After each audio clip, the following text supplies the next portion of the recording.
आज की press conference जैसे कि हमारे ज़िले के नवागत जिलाध्यक्ष परम सम्माननीय लक्ष्मण सिंह जी नायक ने बताया है कि यह प्रेस कॉन्फ्रेंस मुख्यतः मोदी सरकार के द्वितीय कार्यकाल के प्रथम वर्ष पूर्ण होने तथा कोरोना जैसी विश्वव्यापी महामारी पर नियंत्रण पाने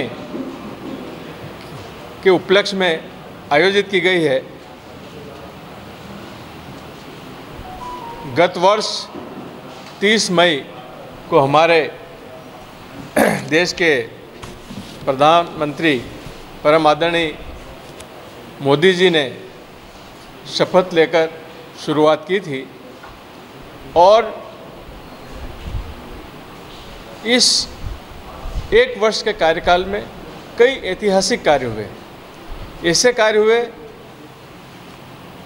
ऐसी समस्याओं का निराकरण हुआ जिनका हम आज़ादी के बाद से इंतज़ार कर रहे थे। सबसे पहले मैं उल्लेख करना चाहूँगा 3 तलाक का। हमारी मुस्लिम बहनें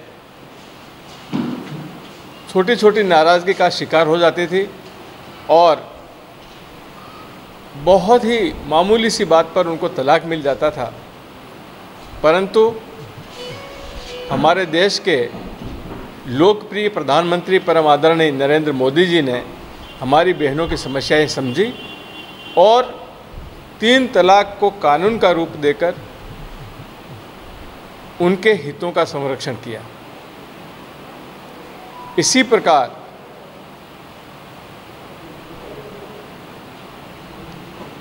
हमारे देश में आज़ादी के बाद से एक सबसे बड़ी समस्या थी, वो थी धारा 370।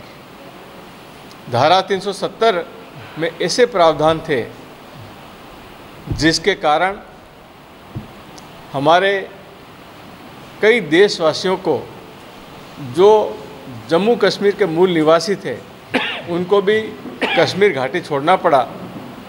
उनका परिवार, उनका रोज़गार सब खतरे में था और हमारे लाख प्रयासों के बावजूद भी हम जम्मू कश्मीर में आतंकवाद को नियंत्रित नहीं कर पा रहे थे। ऐसे में हमारे देश के प्रधानमंत्री परम आदरणीय नरेंद्र मोदी जी ने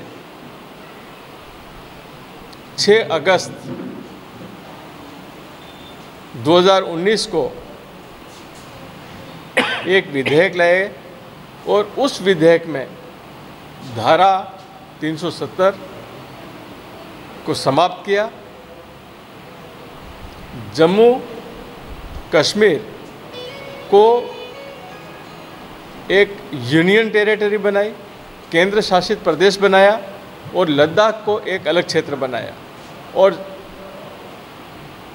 आपको मैं एक बात बता दूं कि हमारे बहुत सारे ऐसे भाई बहन थे जिनको आज़ादी के बाद से वहाँ पर मताधिकार नहीं था, उनको वोट देने का अधिकार नहीं था। ऐसे बहुत सारे उदाहरण हैं, ऐसी बहुत सारी विसंगतियाँ हैं और आप सब भली भांति जानते हैं कि अगर वो साहस किसी ने कर दिखाया। अभी हमारे यहाँ पर और दुनिया के लगभग सभी देशों में एक बहुत बड़ी महामारी फैली हुई है। भारत सरकार ने कोरोना पर नियंत्रण पाने के लिए जो काम किए हैं वो बेमिसाल है और उसके गवाह हम सभी हैं। आज पूरा विश्व हमारी ओर देख रहा है, हमसे सहायता मांग रहा है और हमने कई देशों की सहायता भी की है।